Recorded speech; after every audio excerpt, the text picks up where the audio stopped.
Hey guys, this is the KORG WaveStation EX from 1991, and that sound you just heard is actually from Plugin Guru here on YouTube, John Skippy Lehmkuhl, who makes some of the greatest patches, and his YouTube channel is just a treasure trove of information about how to synthesizer.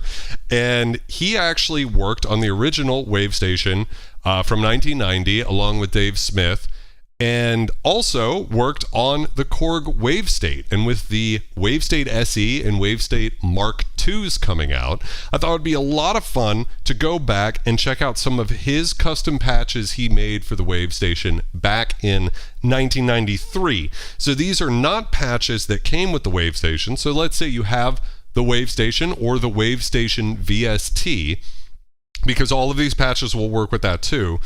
There's a link in the description which actually has a link not just to this sound bank of patches from John Lehmkuhl, but a bunch of free WaveStation patches, and you can load those into the VST or the hardware, it doesn't matter. The original WaveStation had a couple of limitations, so not every bank will work with it, but the WaveStation EX, AD, and SR will all work with it, as well as the WaveStation VST from the Legacy collection. And it's just a lot of fun because I can say for myself that Plugin Guru is such an inspiration.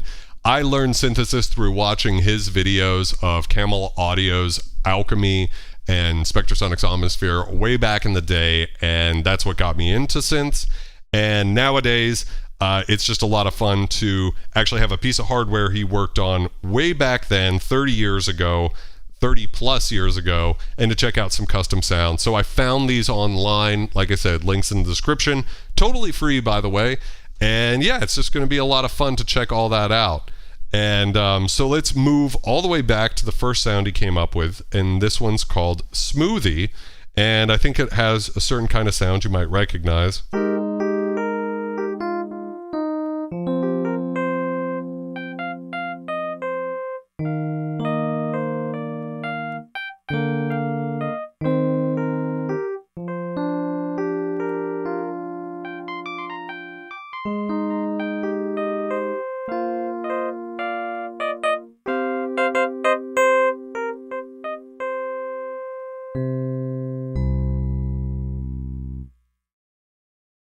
So it's a really great e-piano sound. And what's really fun about this is that, you don't always associate the WaveStation with traditional sounds. You usually associate it with stuff that's a little crazy, a little bit, these weird tempo-based sorts of patches, but you can actually make really great sounds. And to my ear, this is not far off from something that you would hear from a DX7 Mark II or even an SY99 from the time. And I think it's just super neat. And yes, Rip Sinead O'Connor. Yes, I saw that. I probably pronounced her name wrong, but Jim says, back in 1991, I got my first KORG, the M1. That's awesome. And the thing is we're actually going to be checking out, I think later on in the stream, we're going to send some more SysX into this guy and check out some patches. And even one of them, I think, was the Universe patch from the KORG M1, recreated in the WaveStation. So yeah, it's just really great that you can hear some patches like that. By the way, that patch in the intro was from the original Donkey Kong Country, and he used David Wise, the composer of that, one of my other all-time heroes, used a WaveStation sort of to, he replicated the way the WaveStation works in the Super Nintendo to be able to get so many sounds into the Super Nintendo, because I think they only had like less than this crazy small amount of sample space for sounds, but by using wave sequencing, which works in the Super Nintendo weirdly enough, he was able to do that. And if you listen to the original song Life in the Mines, which is what I was playing, you can hear that there's a wave sequence, WaveStation-y type thing going on as the basis of the track. So I thought it would be fun to do. Very different wave sequence than what I played, but that's kind of the fun thing about having a different interpretation nowadays. So that one's got some beef to it.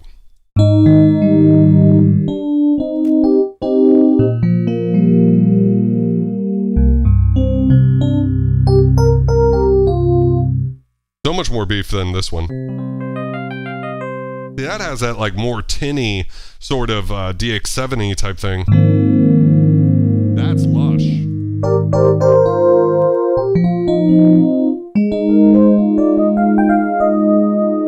That's a very thick.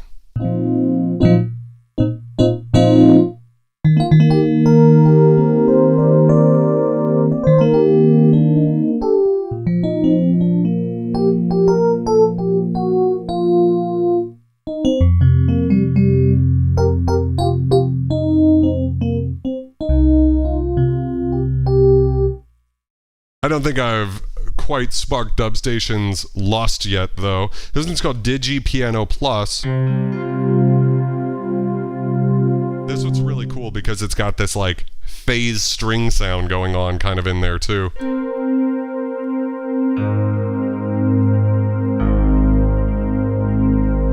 It's some really, really good stereo stuff.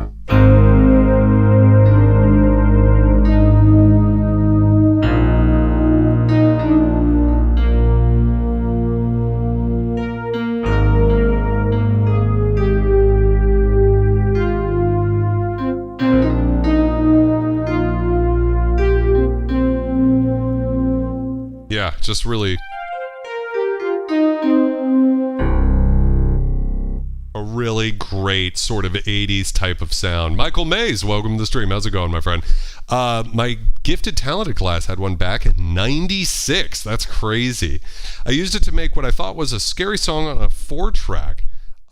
Then my friend's car tape player ate it on the way home that day. Oh, that's so terrible. How cool would it be if you still had that? So we got Digital Piano 3.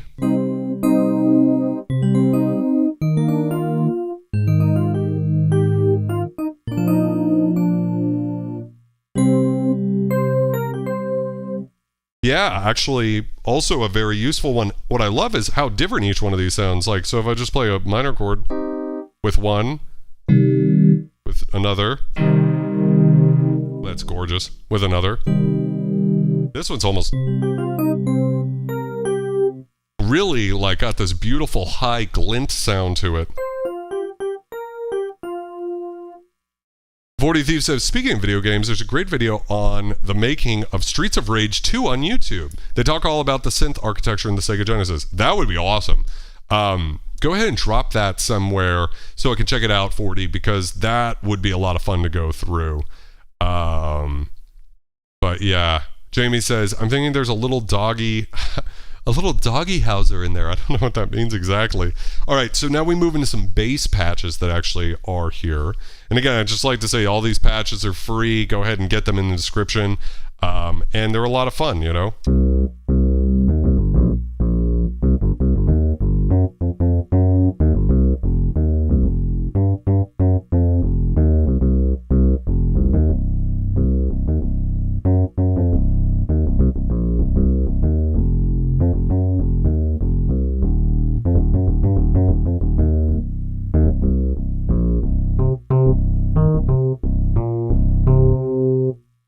Pretty good. Skips Boom Bass 2. Boom Bass 2.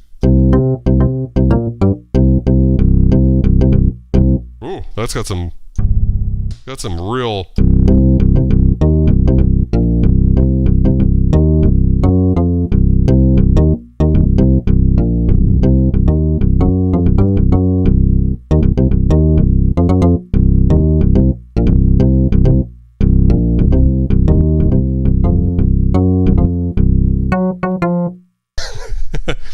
That's a pretty good one for sure.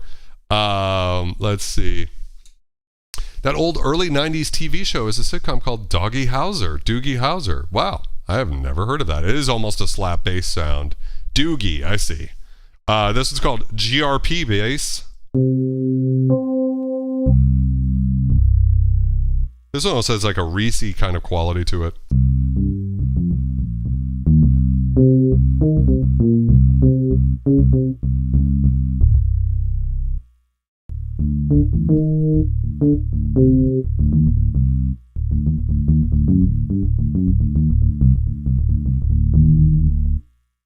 Useful. This one's called Your Love Bells.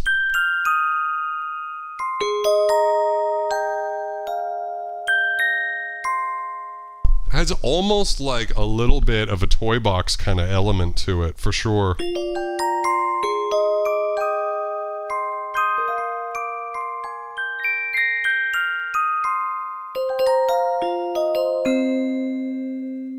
And so what's interesting about this particular bank of things, yo, Channel 1 Panda, how's it going? Welcome to the stream. What's interesting about this bank of sounds is that they are much more musical and useful straight ahead type sounds as opposed to, I mean, I think when you like first like open up the WaveStation, like I almost feel like just moving over real quick to one of the banks that comes with it. That wasn't really a good one, but there's so many that like this one.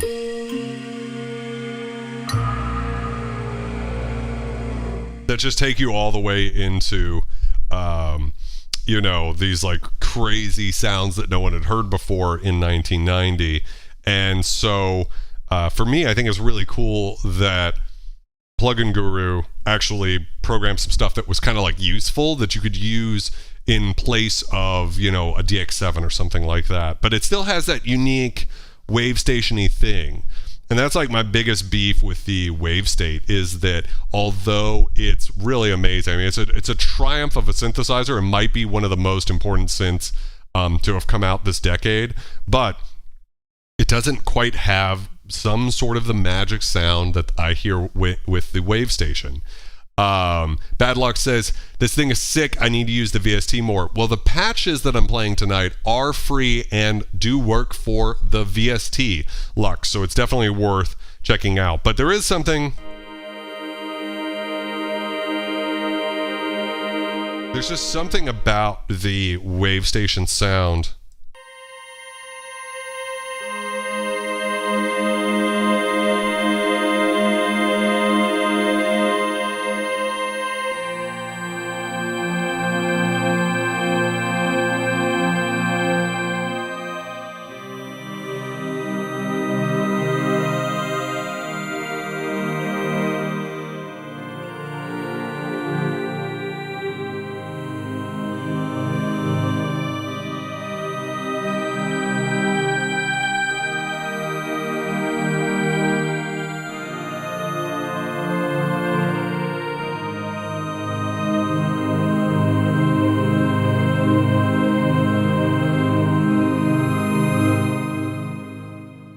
There's something just so special about the WaveStation, the way it sounds, and I don't care what anybody says.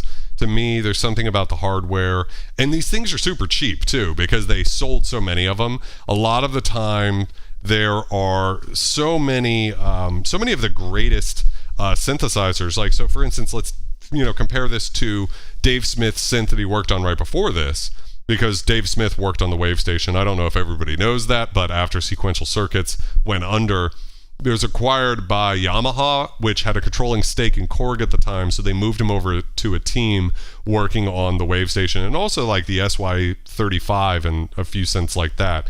But so he worked on this, and to me, this is just like the most brilliant thing that he ever did, aside from maybe inventing MIDI and like, preset memory and stuff like that. So yeah, it's definitely... This one's interesting because I only hear it on the one side.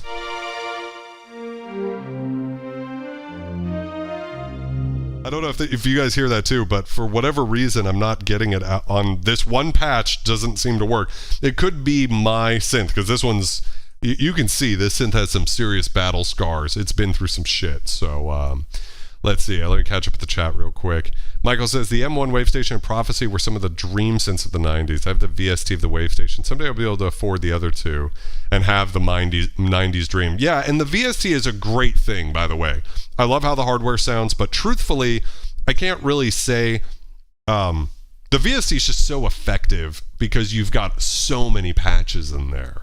Whereas you are limited. There's a lot of patches on the WaveStation, just default, but to me, I really think that the VST is a beautiful thing because there's really no other way to capture that, and it does have that sound. I do think it is really good. Tokyo says, the WaveStation is one of those synths where moving the mod wheel can have some super drastic changes on how a patch works. Yeah, so let's check that out on this one. I don't hear any difference. This one's called Velocity Switcher.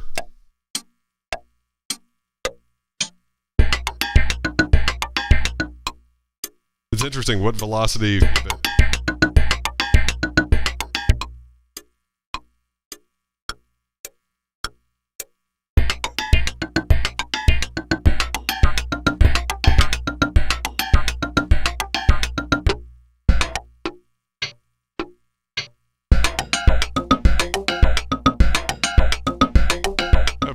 Pretty sick beat. I'd like to sample that and maybe load that into Diodes and Rust or something like that.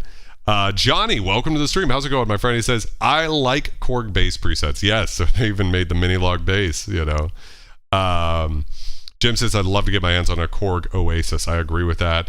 Channel 1 Panda says, dreamtastically fantastical. I agree. That's a great description of that. I love the MS-20 as well. Have it over there. That's like one of those synths you never get rid of.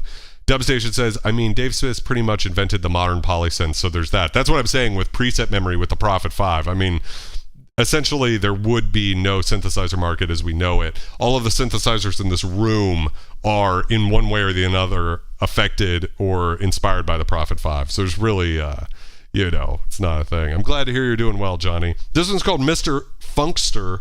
And this patch is sick.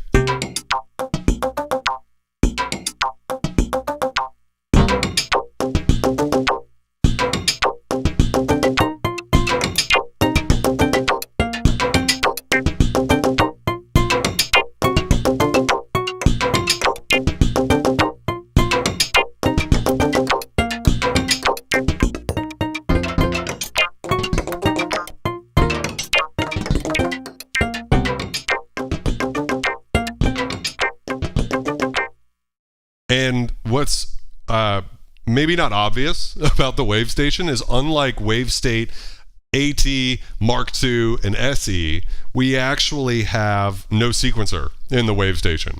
So I know this sounds like it's being sequenced,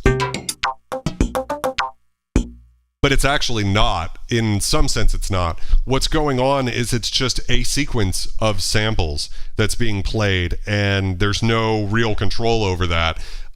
Like you would have with a sequencer, or like you would have in WaveState, where you've got control over like the pitch and everything.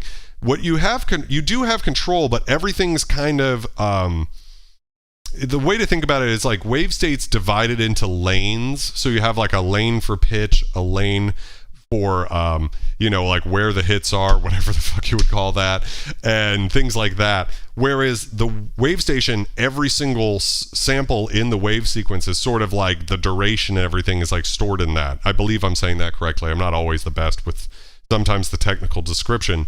But what's so crazy to me is that to be able to play this sound without a sequencer,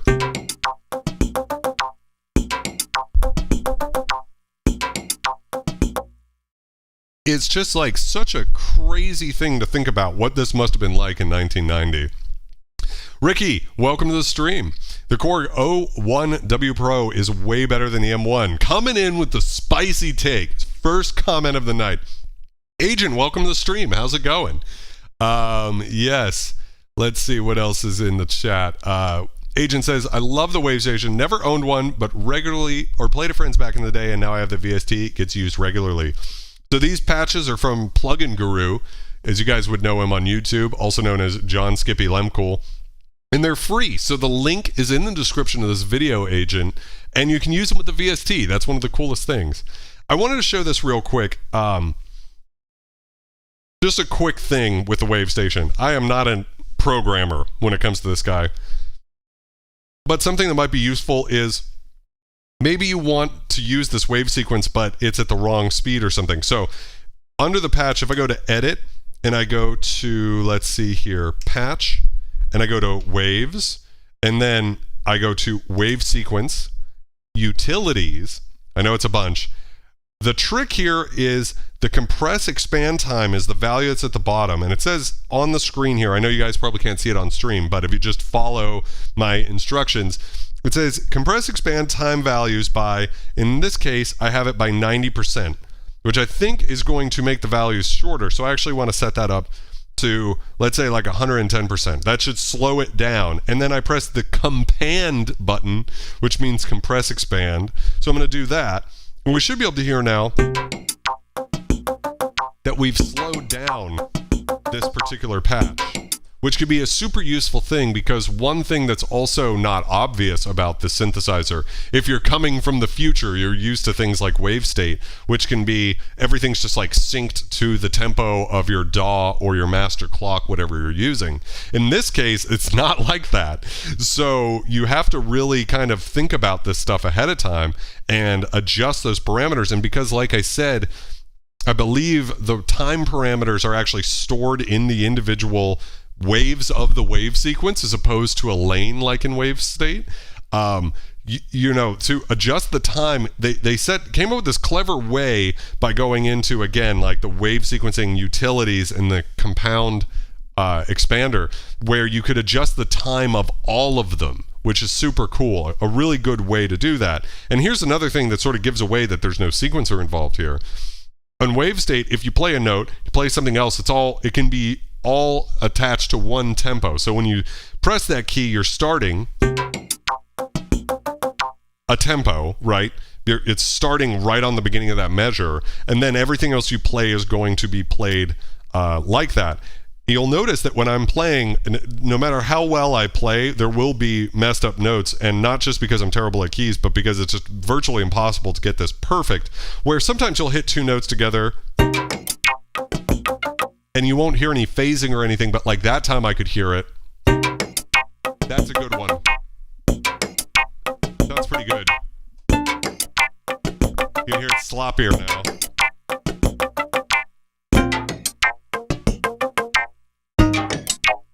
And once you start playing, it can get really bad. That's actually pretty cool. And now it's back in.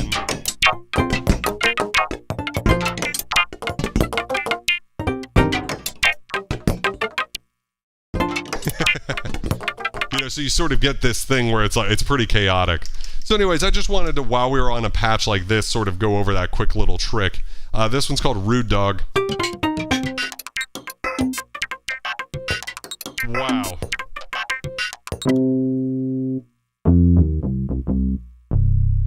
So we have actually got kind of this, we've got a wave sequencing thing in the right hand and then a bass line over here, so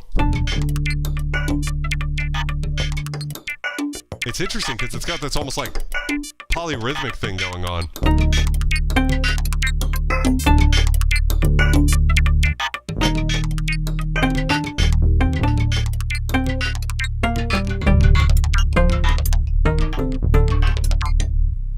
Yeah, super, super cool.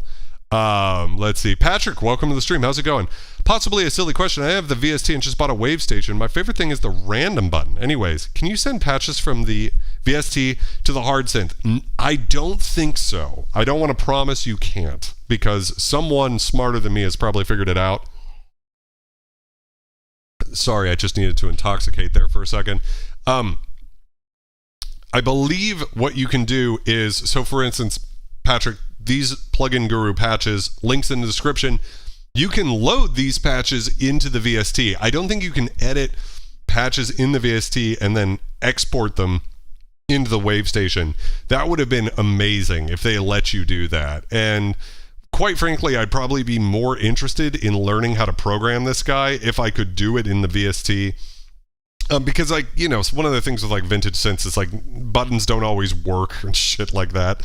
So to be able to go through and actually, you know, do this programming on the computer, make a really cool sound like you can with WaveState, because you can move patches between WaveState, the editor, and the VST, I believe. That would be super cool if you could do that. But unfortunately, Patrick, I don't think it's, I don't want to say it's not possible, but it's not easy. Let me say it that way, because I was interested in that at some point.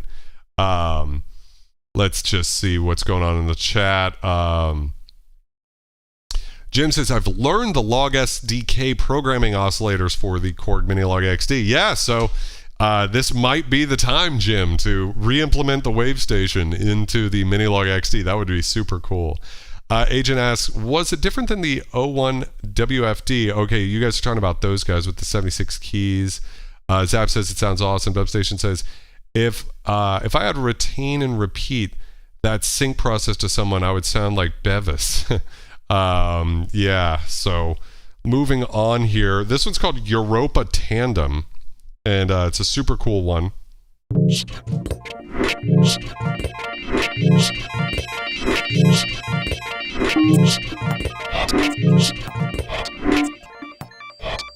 You can hear how we have a lot going on, and again, it's just like part of what made this so special.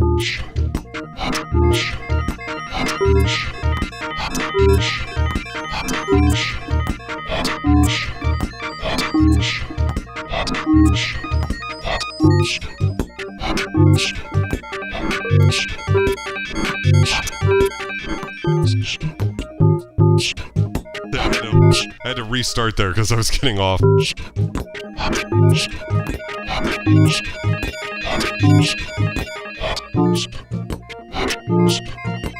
I like how it has almost like a vocal or like beep bop sort of quality, like someone's on the mic and creating those sounds.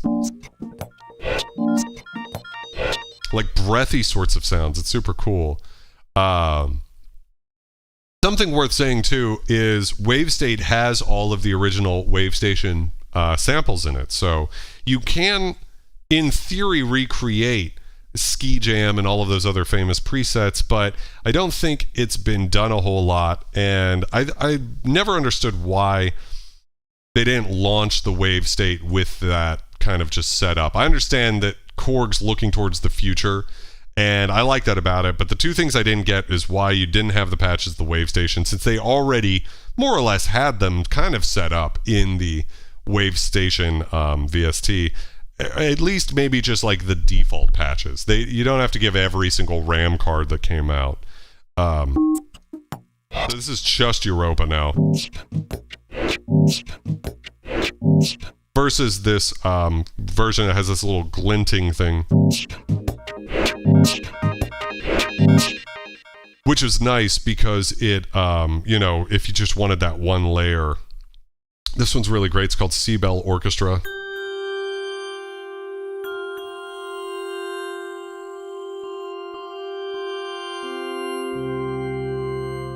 Oh, I got off there. Seabell Orchestra.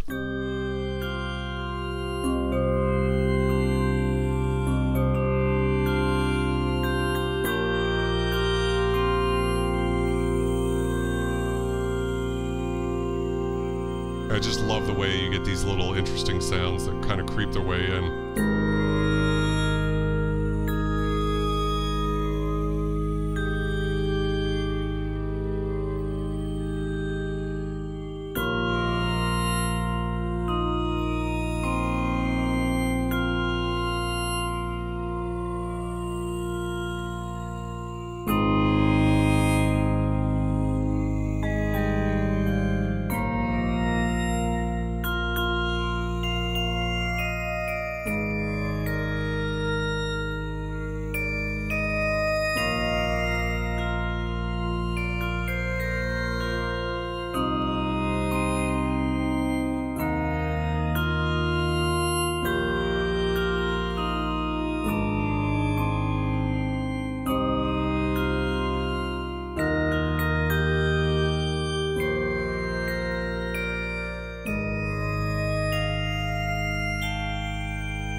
Probably my favorite patch so far, called Seabell Orchestra. Really cool. This would be something I think it would be worth me spending the time to sample and maybe run through some analog pedals and stuff to warm it up a little bit. The WaveStation in particular, it's probably true of some of the other vintage digital synths like the JD800, D50, SY7799. But this one in particular, I've always felt like benefits so much from a little bit of warmth, a little bit of warble, a little bit of, if you can get that into the sound, a little of that analogness, man, it just gets just gorgeous. Absolutely gorgeous. This one's called Soft VS Pad, so I'm assuming that's a reference to the Prophet VS, which came out right before this.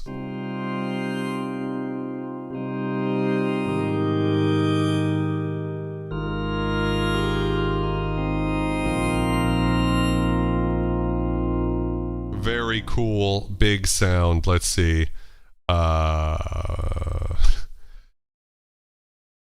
missing on the Beavis and Butthead and Doogie Howser.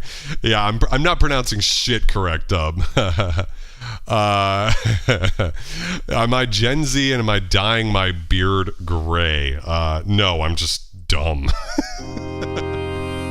I think everybody knows that about me at this point. Here's another one just called Seabells.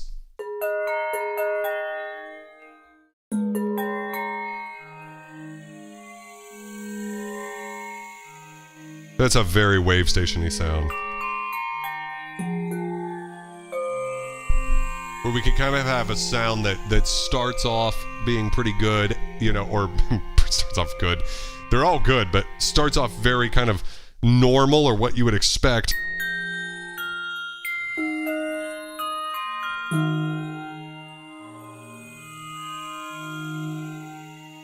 Yeah. But I hate organ sounds. Yeah, well, we haven't heard any yet, so I'm happy about that. This one's called Fat Sign Pad. Everybody loves a fatty. That is fat.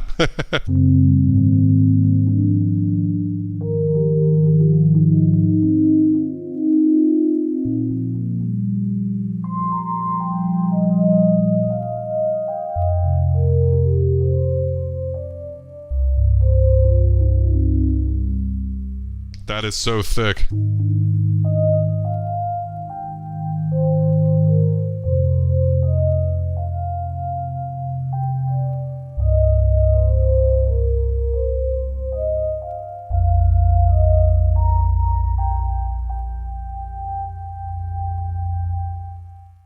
The low end on that's just crazy. And what I also love about it is we have just this, again, it just goes back to what's special about the WaveStation and a bunch of synths from this era, the late 80s, early 90s, where it's not just VA signs. You know what I mean? Like, there's some sort of grittiness to it.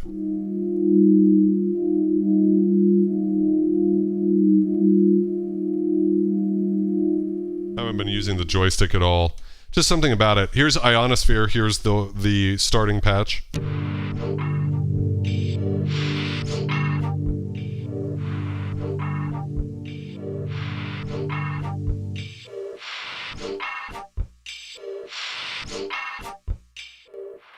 Ricky says, when the EX was released, Korg also released an upgrade kit to upgrade it, a WaveStation to a WaveStation EX. I never knew that, Ricky, actually. The kit included the upgraded operating system ROMs, the additional PCM ROMs, etc. That's actually really cool.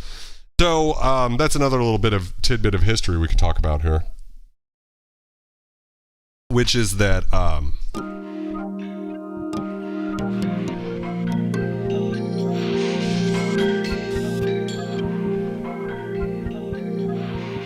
really love what's going on with this one.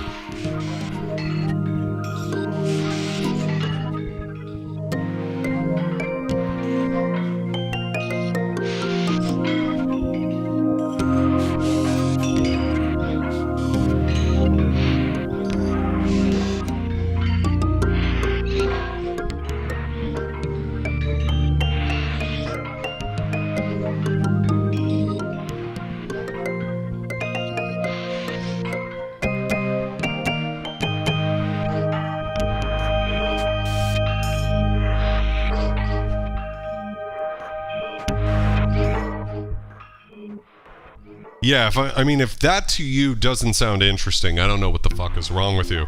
But yeah, so when the WaveStation came out, it didn't even have a resonant filter built in, and it didn't have drum sounds or anything. So the idea behind the WaveStation, spearheaded by Dave Smith, was to create a pure synthesizer. So around this time, post M1, so that'd be 1988, workstations were becoming the thing. Before anybody cuts me off, the SQ80 might technically be the first workstation, but it was certainly the M1 that solidified that was a major marketing move. So in the same way that the DX7 sort of made digital synths the de facto thing, the hotness that everybody was interested in, the M1 made workstations where you could have one piece of hardware and sequence out like an entire song on it. Right, that wasn't possible with things like the D50 even the year before.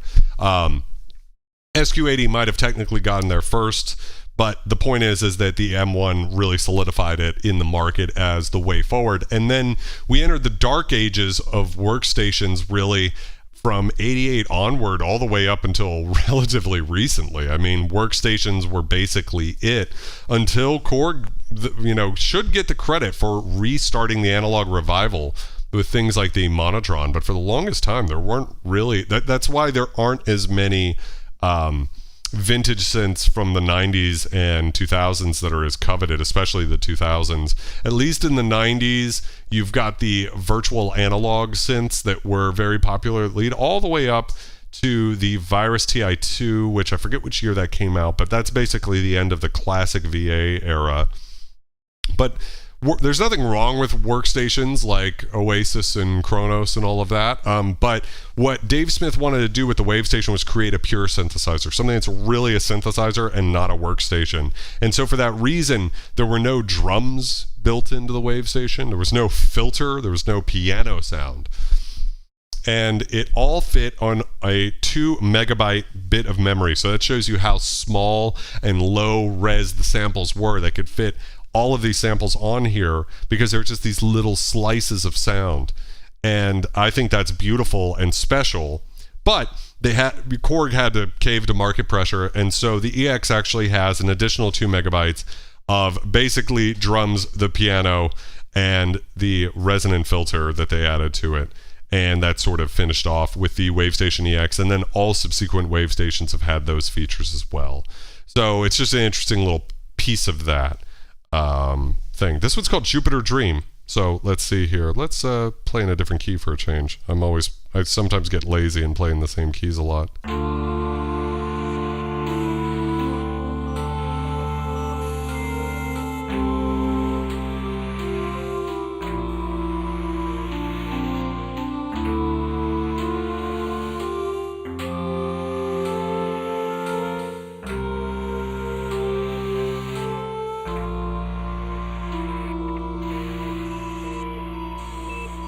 I love how you get these like little sci-fi glitchy sounds, you know?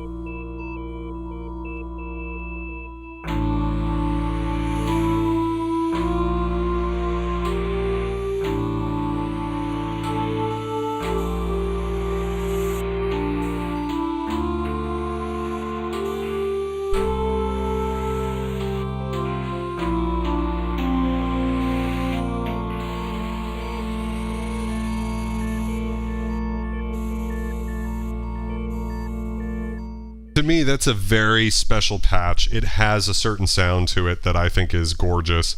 It's kind of Blade Runner-y, for sure. So let's see here. Let's catch up with the chat a little bit. Tokyo says they did the same thing with the M1. I had no idea about that, Tokyo. What was the upgrades for the M1? Jamie says, a lot of X-Files soundtrack here. Yeah, so I mean, the X-Files, I sort of neglected to say that too. We did a stream this past month on the Proteus MPS 1. I guess it's a Proteus 1 plus orchestral MPS. And between that synth, or the Proteus 2, with basically the same thing, and the WaveStation, you've got that X-Files sound, which for me is a very special thing. Just like the D50 is the sound of Star Trek The Next Generation, I would say the WaveStation and the Proteus is the sound of the X-Files, which are, two of my favorite shows from that era. Let's see. Aquatic says the WaveState VST and WaveStation 2, it seems, has a lot of complex, crazy patches. It gets so much crazier on both of the synths. I would say that the WaveStation is capable of some really... It just has a certain sound to it. And, that's the thing about WaveState. There's really nothing stopping someone from capturing that sound with WaveState.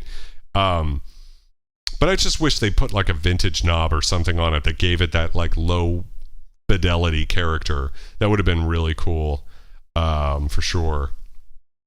Let's see here. Agent says the WaveStation VSC has almost as many patches as Omnisphere. That cannot be true. Just because Omnisphere has 15,000 fucking patches or something like that. But it is worth saying that it's got a crazy number of patches, and it's a wonderful investment. I am not going to sit here and tell you that the Legacy Collection analog synths sound as good as the real analog synths, because I have a Korg Poly 6 and an MS-20, and I don't get the same mojo from those VSTs. But as far as the digital stuff goes, like the Triton, the WaveStation, now we've got the Prophecy, that's all captured very beautifully by Korg, and I appreciate what they do there for sure. Tokyo Scarab says the upgrade kit for the M1 was also called the EX. I'm pretty sure they did it with the keyboards, but to do it for the rack mount M1s basically increase the ROM space. That's cool. Agent says there was a joke, but it does have a lot. Yes, it does. I agree with that. For sure. This one's called Moonraker, also just, gorgeous sound.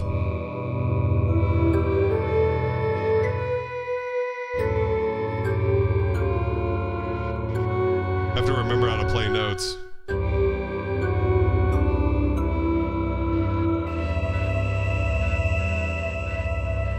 You can hear how there's still something interesting in there, so it's almost like this little vocal-y thing.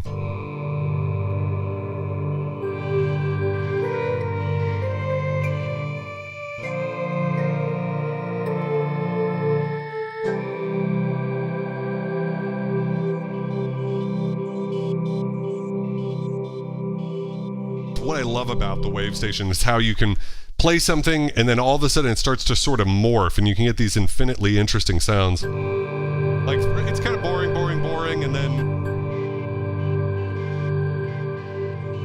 you get this little wave sequence that creeps in, Super cool. Tommy Knocker's big wave sequence sound.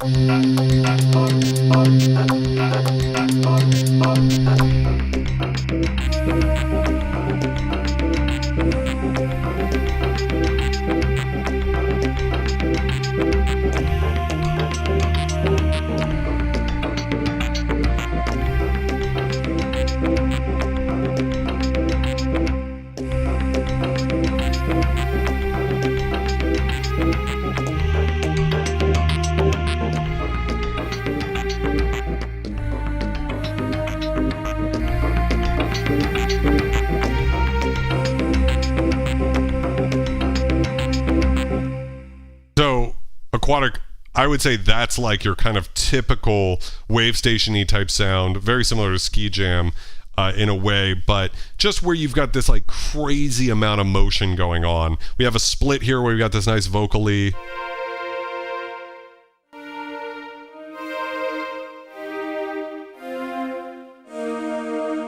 Really just incredible sound. And then on the left-hand side, we can play really cool wave sequences.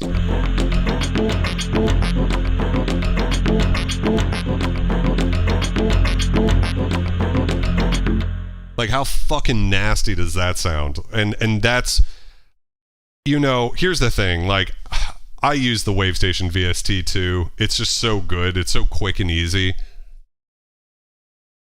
But for something like this, that extra little bit of grit that you get.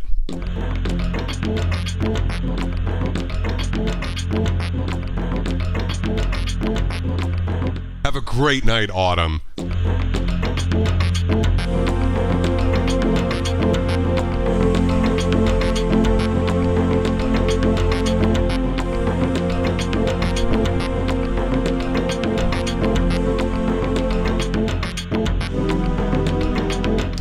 Those aren't notes. So, actually, Agent, you know what I do? Is Tal has a VST plugin called... I forgot what it's called. So, Tal Sampler emulates vintage samplers where it has that low-bit D to A converter. It might just be called Tal D to A DAC or something like that. But what I do is whenever I use this VST... or I use the WaveStation VST, I run it through some sort of D to A bitrate converter, and that helps get it there. But the truth is that when I've done one-to-one patch comparisons between this and the VST, it actually does sound really good. But every so often, and this is like one of those sounds where I hear it, where I go, wait a second, I can hear the low fidelity in there, and it sounds so good.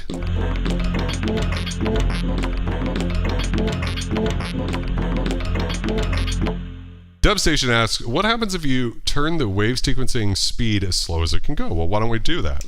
Edit. So I'm going to just say it as I'm going. So edit, and then we're going to go to patch. We're going to go to waves, wave sequence, utility, and then the compand thing. So we're going to try to slow that all the way down to 200% slower. Let's compound that.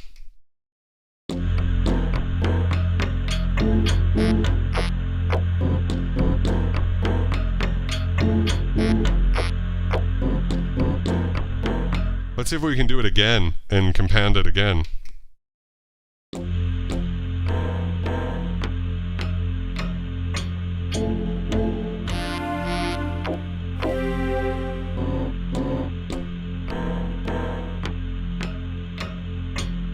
Really interesting sound. You can really hear each individual sample. It would actually not be a bad way to go through and you know, if we go back up here and we mute A, let's say, and I don't think that really helped me at all. We went in and we muted just that vocal part of it, and we only had that wave sequence. We slowed it really far down. You could go in, record it, and sample that, you know, and you'd be able to get really clean samples of it, so that then you could put it back together in a DAW or a hardware sequencer or something like that, so that you could actually really kind of capture that sound, as opposed to how it is right now, where it might not be the way to go. So it's interesting. Jim said, I created an oscillator for the XD called Choir and has vocally sound. I'd love to check that out. I wish I still had a synth that could do the log SDK on it. Agent says, that's cool. I'll check that out. And yeah, you agree. Some things can't be replicated in software. I want to be clear about this, Agent. I believe everything can be replicated in software, essentially. I think the problem comes in that's when I'm speaking like theoretically. The problem is when it comes to practically, it can become extremely difficult. And you can see that like Roland really tried this with their, I think it's the ACB range, where they tried to model things in the synth it was so specifically done that there are things, math equations going on that don't even affect the sound, but it's just there in case it could hypothetically affect the sound or something like that. And then their synthesizers can only have 4 voices of polyphony because it's too expensive to make them other than that.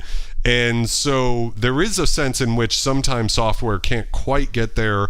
Dubstation and I probably agree that it would be analog filters are one of the hardest things to nail with software.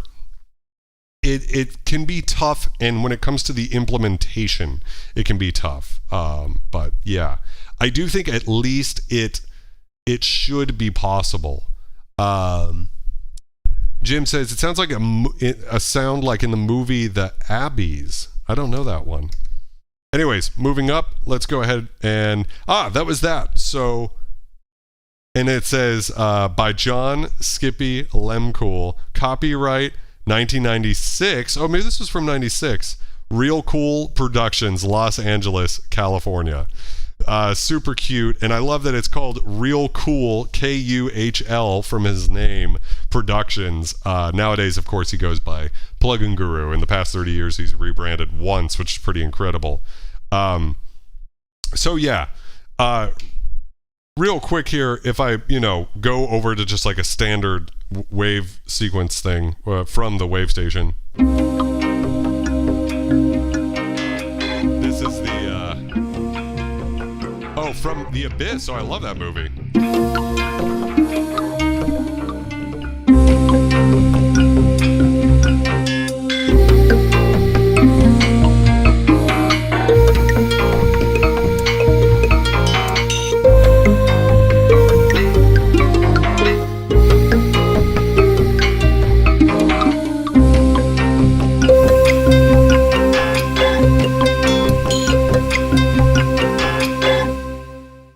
I honestly hope they can get better at it. Agent says it would make my life at a small bedroom studio better. Well, I'm working on myself, Agent. I've got a couple of plugins coming out hopefully soon.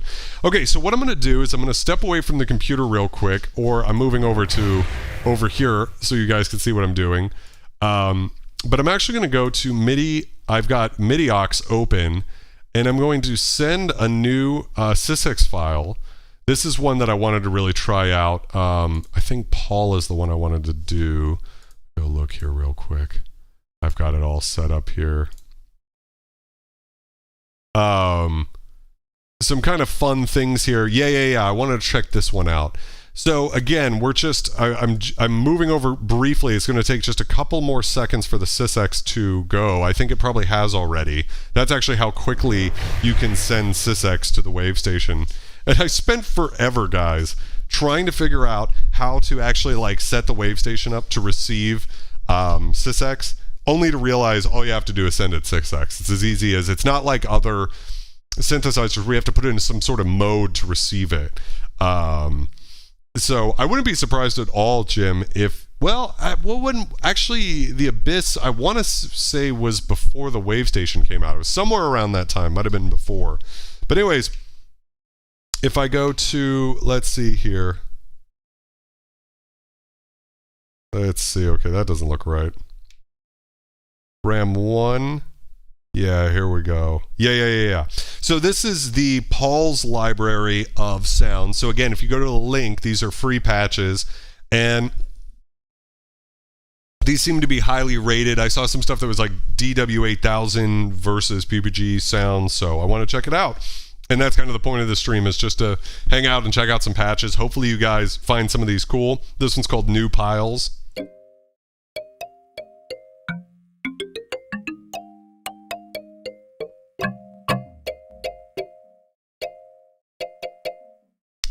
Not that exciting.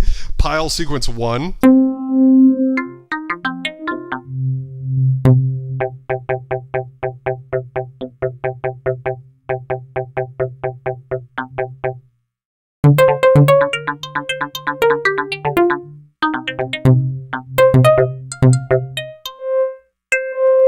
It's interesting how it's got a little like post.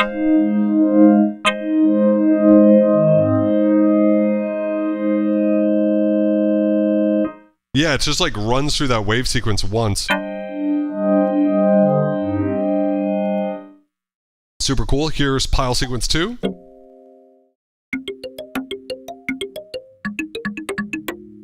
Really kind of reminds me of the psychoacoustic stuff from Spectrasonics. This one's called Tinky Piley.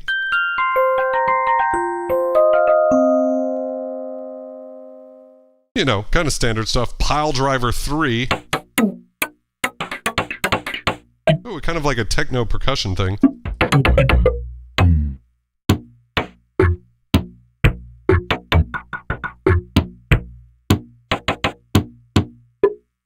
You get like a different sound every time you, depending on the velocity.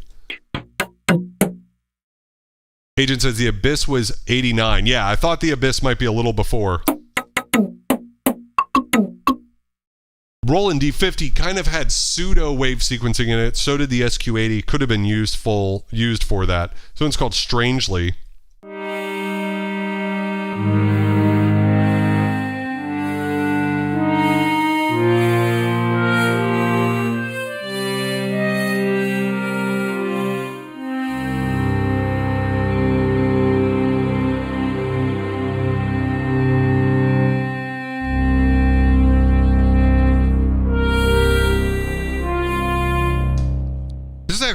This patch in particular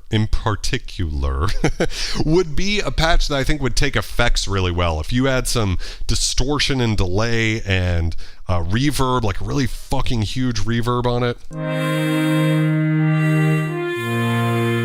could be really cool. This one's called Lorian.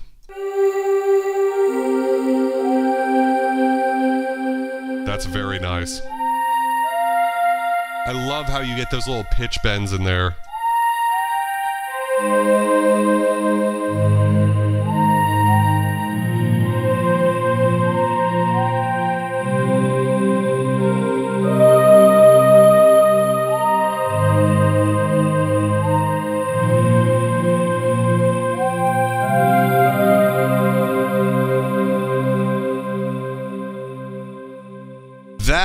patch is crazy. Like, if there was one patch to download off of this is from Paul's Sounds off of the link in the description. I would say this is it, Lorien. Gotta be one of my favorite vintage digital patches I've heard, because it's kind of got this interesting, like, it's more than just a Kawai K1 style choir. You've got this wonderful little pitchy, it sounds like, you know, just like a little, like a child singing or something. Just such a gorgeous texture. I love these sorts of breathy sounds. Just really cool. This one's called Lavendus.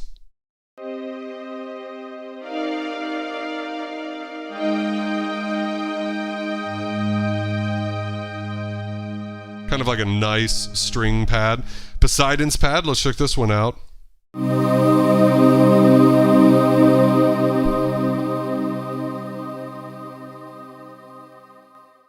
Oh wait, that's just crazy, right?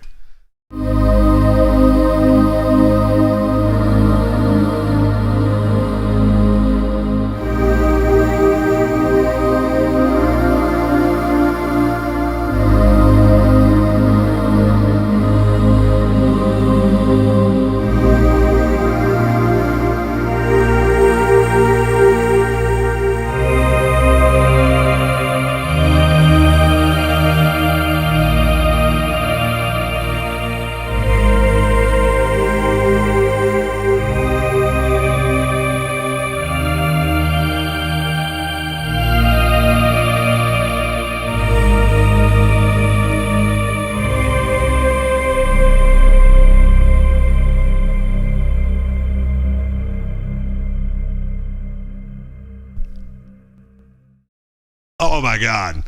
That one's so good. Motherfuck. I didn't realize this was the secret collection of vintage digital choirs I needed. I love what's going on with the stereo spectrum.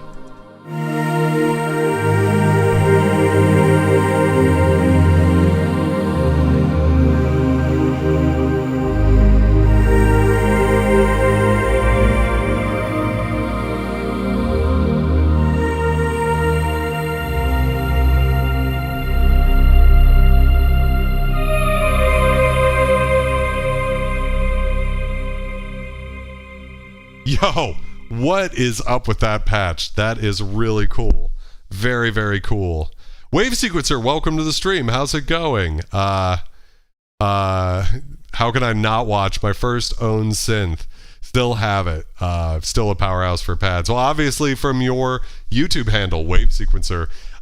So Wave Sequencer makes a plugin called Hyperion. I think I'm saying that correctly. Correct me if I'm wrong.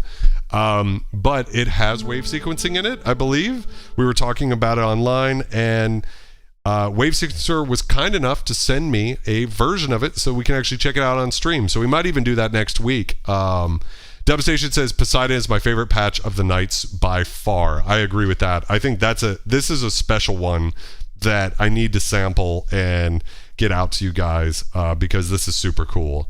Yeah.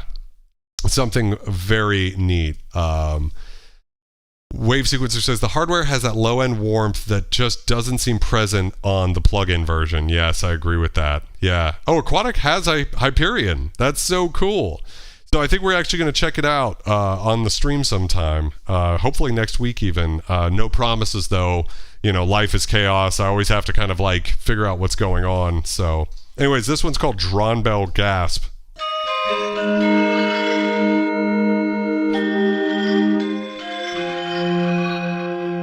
I like how there's that sort of reverse sound in there.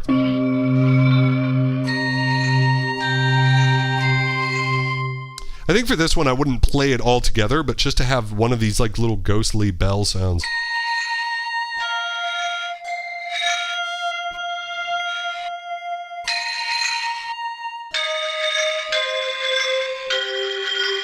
Really like that, it's just those gritty sounds.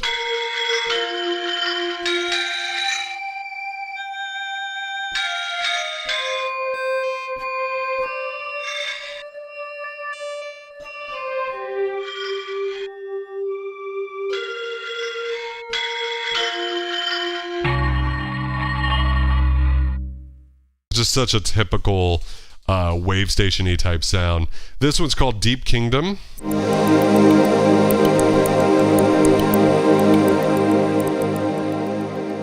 Agent says that's some Omnisphere psychoacoustic stuff going on there. Yeah, for sure. Yeah, scrape type sound. That's what I should have said, Zap.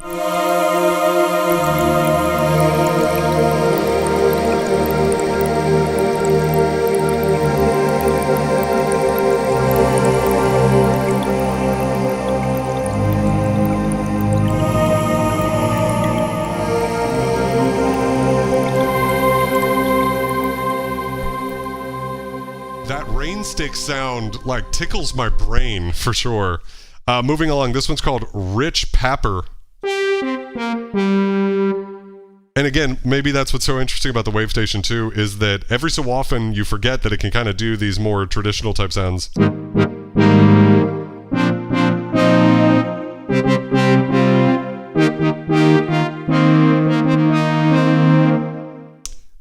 No Oberheim, but close for a digital sense. Alien Zapper.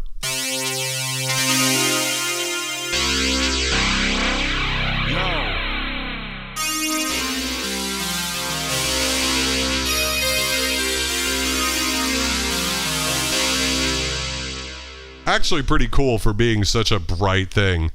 Anyone else hear water dripping? Hear nothing. Unless you were talking about that patch, like that rain stick sound. Death by Media, welcome to the stream. Yes, it is another gift from the late, great Mr. Dave Smith. So this is interesting. Sort of yuck.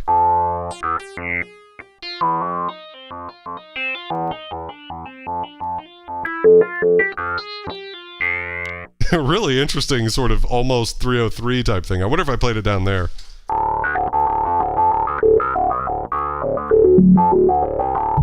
Yeah, okay, it was clearly meant to be played down in this sort of area.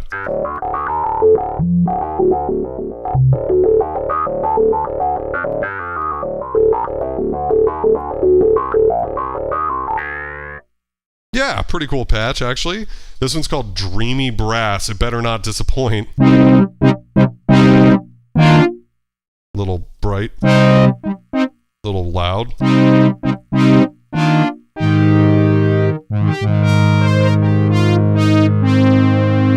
Unfortunately, just I've got too many good fucking analog synths here for this type of sound.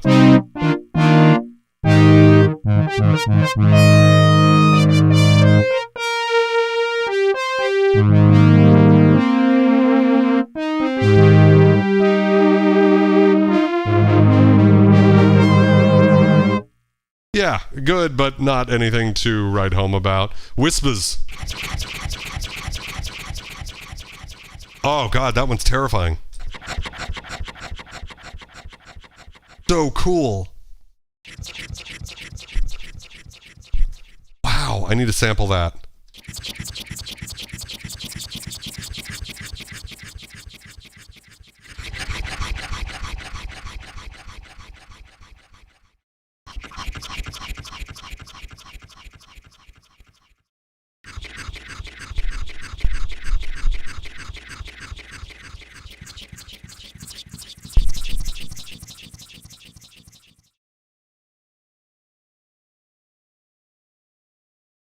Devastation Zero says, not really giving me WaveStation gas, but is inspiring of how I might hyperwave patch the TS1012. I mean, that's sort of the thing, is that hyperwaves are basically in Sonic's version of wave sequencing. I think you were the one telling me that. And, you know, once you have one synth that can kind of do that, then you're sort of like, you're good. You might not need more than that. It's called Goosties.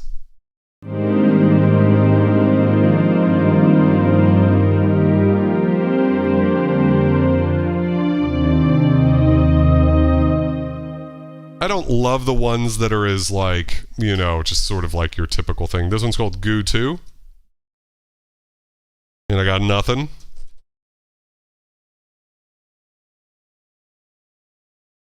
Nothing? Okay, cool.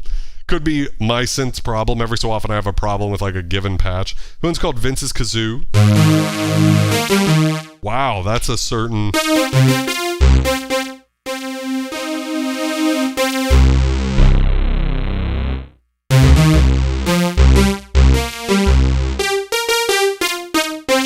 Almost reminds me of the K1 brass, Oberheim brass sound. This one's called the Void Voices, which sounds awesome.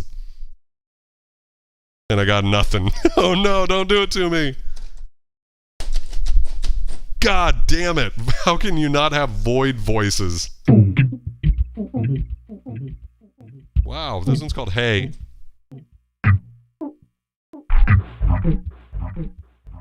Really weird sort of experimental stuff. This one's called Halabees.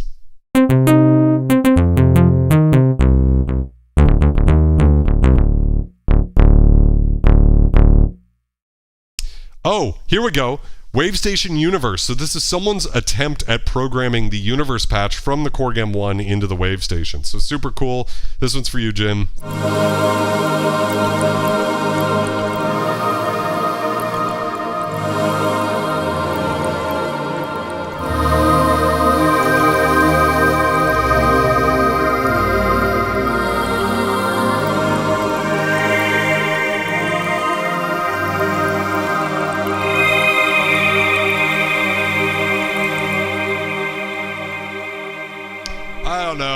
I'm not really thinking that could be what, yeah, it's sort of a thing. Hey, Agent, have a wonderful night, okay? Take care. I'm really glad you got to catch some of this stream. Jamie says the wave sequencing thing is incredible. I feel like it's not been explored as much as it could be. Lots of interesting sound potential here, for sure. Machine Storm, yo, yo, yo. How's it going? Yeah. If only Kazoo sounded like that. Mighty Pinto, how's it going, my friend? Good to see you. Yeah, so we're checking out definitely this, checking out definitely, what the fuck comes out of my mouth sometimes? This WaveStation EX, but we're checking out some free presets for this beautiful synth from around the 90s, early 90s. I don't know what the obsession is with the brass. This one's called Buzz. Again, nothing. Magical voices. This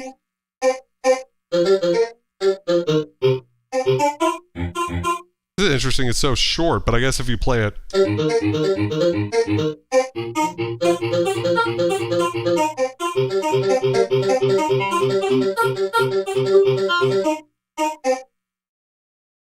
There's no arpeggiator, so...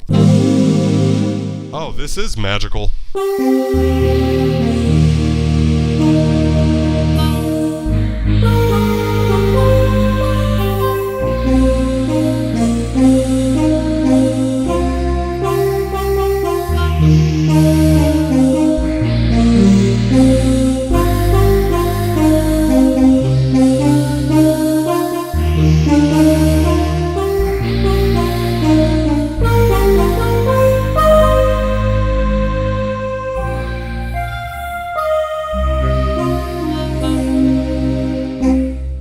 That one was much more magical than the first one. Let's see here. Brings back memories, yes. Wave Sequencer says, are you taking any patch requests? If so, Debussy on Wheels is in the ROM. Yes, so we could go find it. Debussy on Wheels is a really cool one. Might as well. If you can tell me what the actual, which of the ROM, or where to find it in the ROM, I will go check it out. But the purpose of this stream is actually to talk about some patches that people maybe haven't heard before, because I do think that one of the biggest problems with the WaveStation is it's hard to program. It's been likened to trying to paint a room through a keyhole, and so a lot of the patches that came in the ROM that are like just the presets built into the synth were so overused in the 90s as to make them almost unusable today, because as soon as you hear them you go, oh yep, I know that one, that's the theme song of this TV show or something. So I wanted to highlight that there's a vast resource of free presets you can just download and load in super fast and simple into the synthesizer, and it's a special thing. So I'll go check that out in a second, Wave Sequencer. Jim says, I've created many WaveState patches, and I think that's what's beautiful about WaveState. us synth snobs. Can I get some scum snobs in the chat? But we are always talking about the inherent sound of components and filters and oscillators and things, and that's what makes my brain turn on is, what's interesting about the hardware sound of this vintage digital synth. But there's no doubt that the WaveState is just a superior instrument in virtually every way, except for it doesn't have I shouldn't say it doesn't have the sound, but there's something inherent about the WaveStation that is harder to capture with WaveState in its current form. Yeah. So yes, let's see. Siren Cosplay, welcome to the stream. How's it going? Yo, yo, yo. Says mystical, magical, biblical, accurate angel noises. I love your use of you're the adjective master for sure. Let's see here. Death by Me says, I blame Peter Gabriel for the 80s digital brass obsession. That's hilarious. Walter, welcome to the stream. How's it going, my friend? Ram 149. So why don't we go over there to, let's see here, to 49.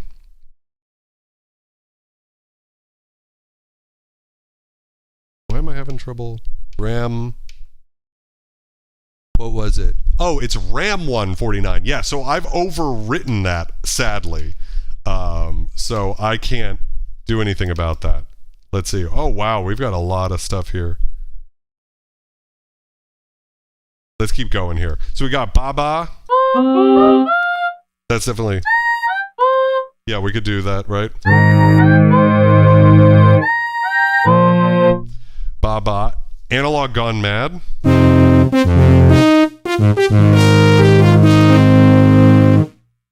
We can run through. I just saw that we have like a whole other part of the RAM here that we can check out, which is pretty sweet.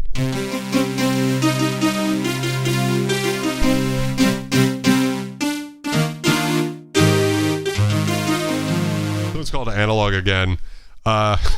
Vulture Mom says, this is mispronouncing night. Yeah, I've had some trouble with words this evening. That happens sometimes. Yes. Walter says, I use the iPad WaveStation. Can't imagine how you program the hardware one. Even with the UI, it's so deep to do a patch.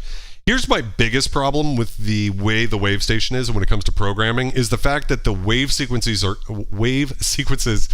speaking of mispronunciation, are common, meaning that if you edit the wave sequence of one patch, if that wave sequence is used in another, it'll be different over there. And to me, that almost takes the fun out of the WaveStation, because I would love to be able to build up my own wave sequence from scratch and not have it like screw something else up, right? Because you might want that sound later. So that's like one of those things. I guess you could it's pretty easy to back this up, so you could just, move all the factory stuff off of it or something. But yeah.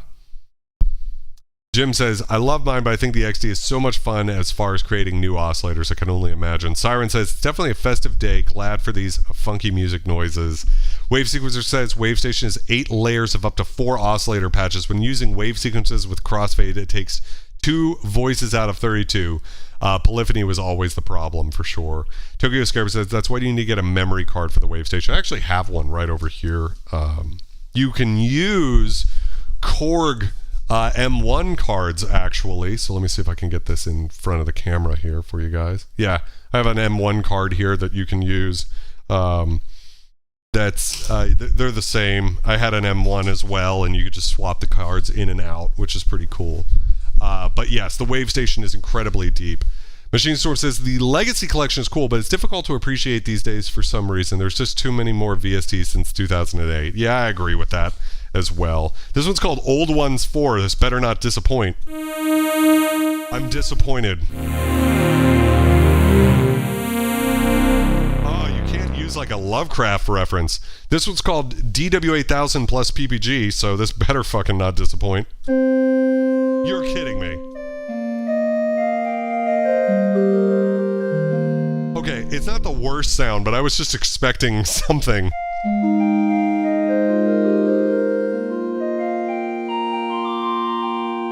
Oh, the disappointment was real. DX Tinkling. Oh, this is a very nice electric piano.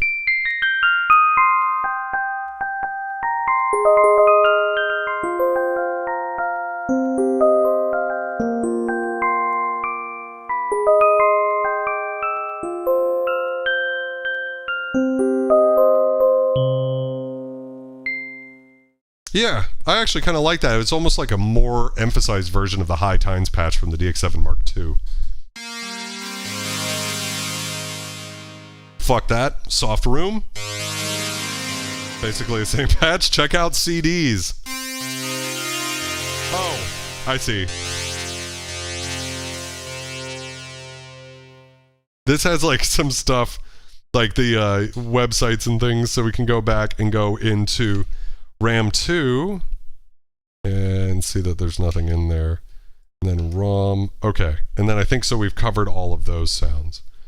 So real quick, let's just go hit a couple of more of the ROM sounds just to sort of round out the stream, because I do have a whole video on the KORG WaveStation. Definitely check that out if you just want to hear like how the WaveStation sounds if you were to just load in the standard sounds to it. But I'll play a few here just so you guys can get the idea of it for sure.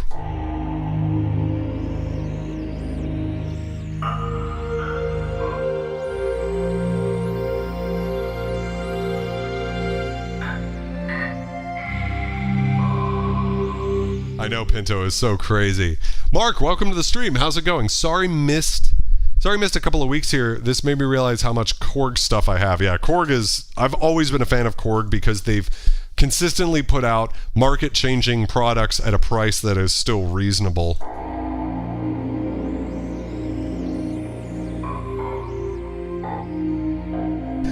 That's a perfect way to say it. Zap said, digital polys in general sound pretty dramatic. Almost everything sounds like a movie scene with someone dying in the rain. Oh my god. Yeah, that's too good. Mighty Pinto said, I was rewatching Day of the Dead last night. I forgot how much John Harrison relied on the DX7 for the score. There was definitely a time where everything was the DX7. This one's called Sting Waves.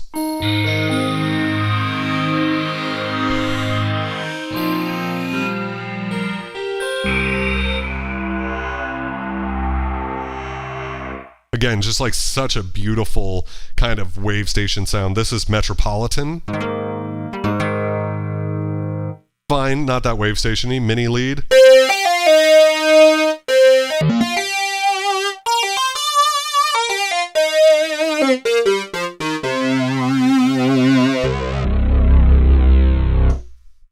That's the thing. Tack horns.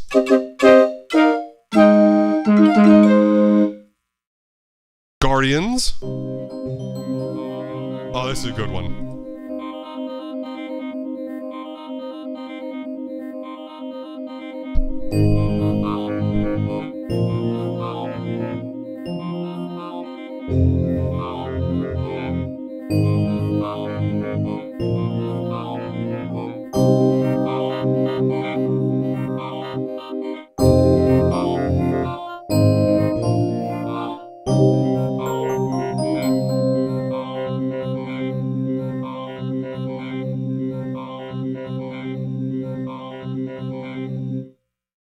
Walter asks, Alex, what is the WaveStation the vintage digital KORG to get in your opinion?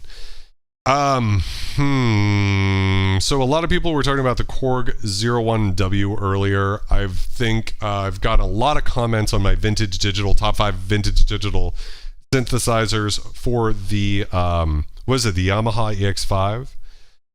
But for me, always the WaveStation is such a unique instrument that was sort of defied everything else that was going on in the market at the time. Everything was moving away from, pure synthesizers and going towards workstations. And just the fact that they were like, we're not going to put a fucking filter in this. That's not what this is about. Like, I love that.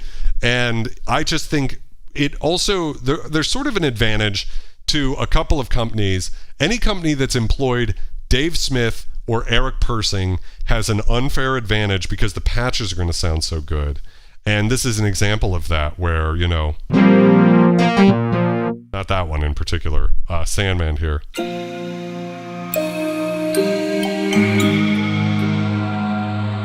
The sound of the WaveStation just became almost like what Mighty Pinto was saying about the Day of the Dead soundtrack, and just how the DX7 became like just ubiquitous during the 80s. The WaveStation was ubiquitous during the 90s. And for me, I still feel like maybe it's my own nostalgia, but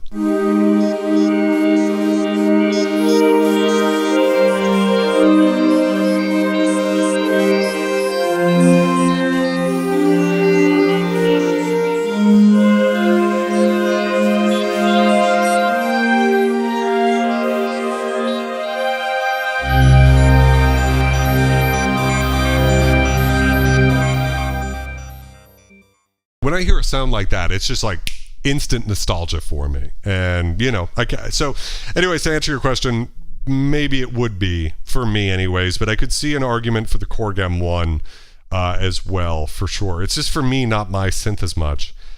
Regal asks, is wave sequencing syncable to clock? I do not believe so. It is like you have to go in earlier in the stream where I was showing that like compounding or companding button. You have to go in and just like adjust things, and that's like a major issue. It might be syncable. I could be wrong. Jan Hammer used the shit out of a WaveStation, and a lot of his stuff was to tempo, so I might be completely fucking that up. It might be in this MIDI menu here. Let me go see if I can get that to sync.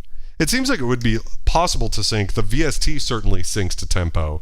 So let's see here. Jim says, was never a fan of the DX7. To me, it was because so many people used it back in the day. Yeah, and there's also just something about the sound of the DX7, which kind of can be a little cheap sounding, you know? Some of the most beautiful sounds ever were made with the DX7, don't get me wrong, but the FM stuff just can have that real cheap, fake, plasticky sound, which isn't my thing.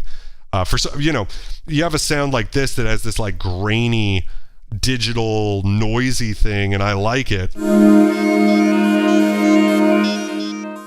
Why do I like this and not the DX7? I don't know. It's just a thing.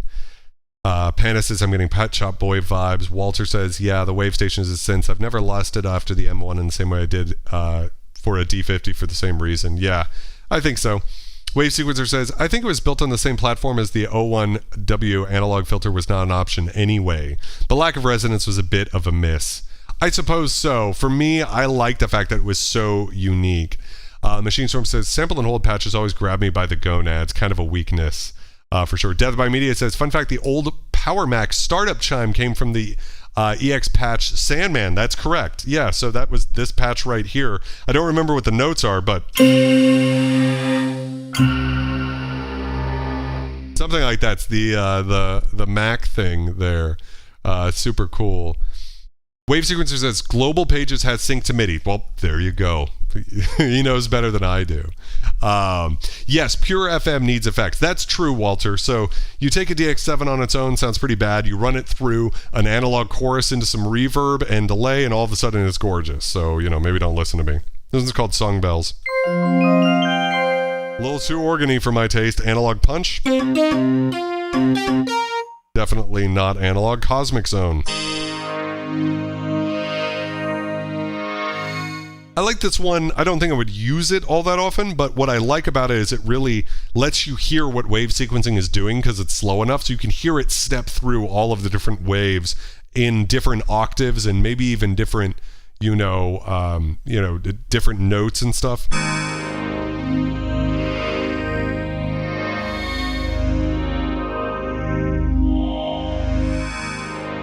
And you can hear how it's more than 16. Like we're getting it when you start to think, oh, okay, it's looping. It's like, wait, we got something else.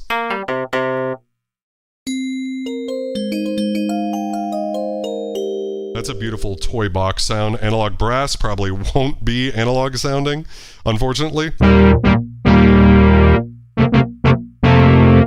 Ugh. Modern-esque, sorry.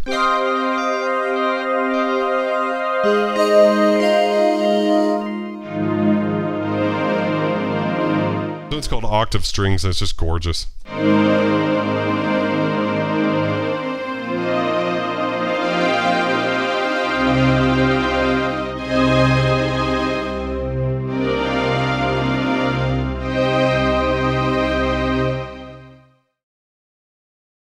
Jim says, to me it's not a synth if it doesn't have an aggressive, gritty sound. I think I agree with that. Glass Tambu. A little bit of like D50 type stuff, but it sounds so much better. Vectar. Yeah, screw that sound. Whisper voices. So many great breathy type sounds.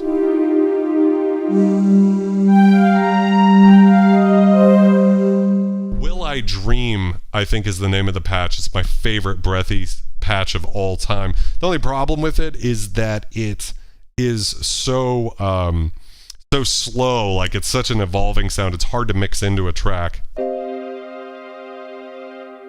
And it's called Vulcan Harp. Quarks.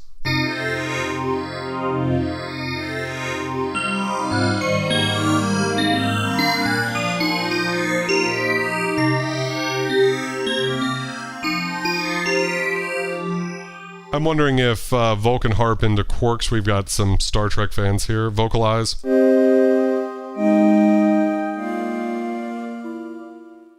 Gig split.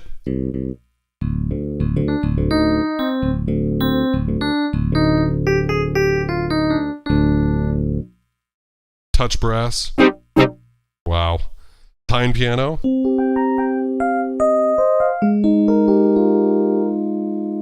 Warm strings. To me, it sounds almost like the DSS1.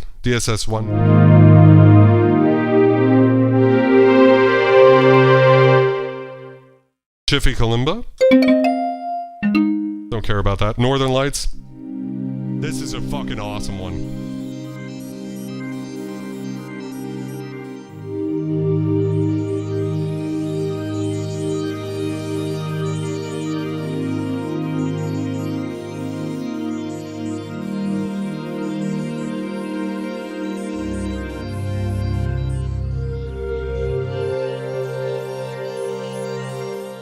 Yeah, it's just one of the most iconic sounds from the Wave Station. It's really gorgeous. Jim with the hot take there at the end. So anyways, I think that's done a good job. There are so many banks we didn't cover tonight. I just wanted to sort of give you guys a little bit of an experience with this synthesizer. So really excited. Wave Sequencer, if everything goes well, I'll be checking out Hyperion next week on stream. It would be super cool if you could be there to help me stumble through it. I would love that. Really excited to check out Hyperion. If you guys haven't seen it before, definitely check it out. It looks like it's insanely powerful, and it's going to be a lot of fun to check out anything that's handmade. It's a team of one person who's right here in the chat over here. So that'll be really cool, and I actually deliberately did the Wave Station tonight sort of as a lead up to Hyperion, because I was interested in the question, you know, WaveState Native and I did not gel. I was like, yeah, I'd just rather use the JD800 or Omnisphere to get those types of sounds. But I want to see if Hyperion can actually make me change my mind and maybe go in the direction of that for my Wave Station-esque type sounds. So that would be a really cool thing. Yes, and I heard what you saw about there being another update coming soon, so that's really cool. Thank you, Zap. I appreciate it. I'm glad you guys have fun. I have the best fucking time anyone could have hanging out with you guys every Wednesday night at 9. So I appreciate you all so much. Have a great week, and I will see you then. Love and light, bitches.